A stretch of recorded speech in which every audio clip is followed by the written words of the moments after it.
ಕತ್ರಿಯ ಮೇಲೆ ನಾವು ನಮ್ಮ ಸರ್ಕಾರದಲ್ಲಿ ತಂದಂಥ ಕೆಲಸಗಳು ಏನಿದ್ವು ಆ ಕೆಲಸಗಳೆಲ್ಲ ಮುಕ್ತಾಯ ಆಗಿದ್ದಾವೆ. ಅವನ್ನ ಶಂಕುಸ್ಥಾಪನೆ ಮಾಡೋ ಕತ್ತರಿಸೋದ್ರ ಮೂಲಕ ಅವರು ಇವತ್ತು ಕತ್ರಿಯ ಮೇಲೆ ಆಗಿದ್ದಾರೆ.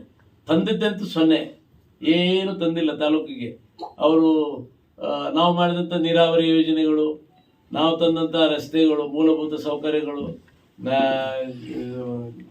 ಜಲ್ ಜೀವನ್ ಮಿಷನ್ ಅವೆಲ್ಲವೂ ಕೂಡ ಇವಾಗ ಇನಾಗ್ರೇಷನ್ ಬಂದ. ಈಗ ಭವಿಷ್ಯ ಶಾರ್ಟ್ಲಿ ನಿಮಗೆಲ್ಲ ಆಹ್ವಾನ ಬರ್ಬೋದು IB ಇನಾಗ್ರೇಷನ್ಗೆ. ಹೋಗಿ IB ಕೇಳಿ ಯಾವಾಗ ಮಂಜೂರಾಯಿತು ಏನಾಯ್ತು ಅಂತ. ಈ ಸರ್ಕಾರ, ನಮ್ಮ ಸರ್ಕಾರ ಮುಕ್ತಾಯ ಹಂತದಲ್ಲಿ ಬಂದಿತ್ತು. ಅವತ್ತೇನಿತ್ತು ಬಿಲ್ಡಿಂಗ್ ಅಷ್ಟೇ ಇತ್ತು. ಈಗ 3 ವರ್ಷ 2 ವರ್ಷ 7 ತಿಂಗಳು 8 ತಿಂಗಳು ಆದಮೇಲೆ ಈಗ ಅದಕ್ಕೆ ಸುಣ್ಣ ಬಣ್ಣ ಬರೆದು ಈಗ ಇನಾಗ್ರೇಷನ್ಗೆ ರೆಡಿ ಮಾಡ್ತಾ ಇದ್ದಾರೆ. ಕತ್ತರಿಸೋದು ಏನು ಶಂಕುಸ್ಥಾಪನೆ. ಕಾರ್ಮಿಕ ಭವನ ನಾನು ತಂದಿದ್ದು, ಅವರು ಉದ್ಘಾಟನೆ ಮಾಡಿದರು. ಇವಾಗ ಕೋಲ್ಡ್ ಸ್ಟೋರೇಜ್ಗಳು ಕೂಡ ನಾವು ತಂದಿದ್ದು, ಈಗ ಅವು ರೆಡಿ ಆಗ್ತಾ ಇದ್ದಾವೆ. ಅಲ್ಲೆಲ್ಲ ಈಗೇನು ಬರ್ತಾ ಇದ್ದಾವೆ ನಮ್ಮ ಸರ್ಕಾರದಲ್ಲಿ ಕೊಟ್ಟಿದ್ದು. ಅವ್ರು ಬರೀ ಕತ್ರಿ ಇಟ್ಕೊಂಡು ಕತ್ರಿ ಪ್ರಯೋಗ ಮಾಡ್ಕೊಂಡು ಹೊಟ್ಟಿದ್ದಾರೆ.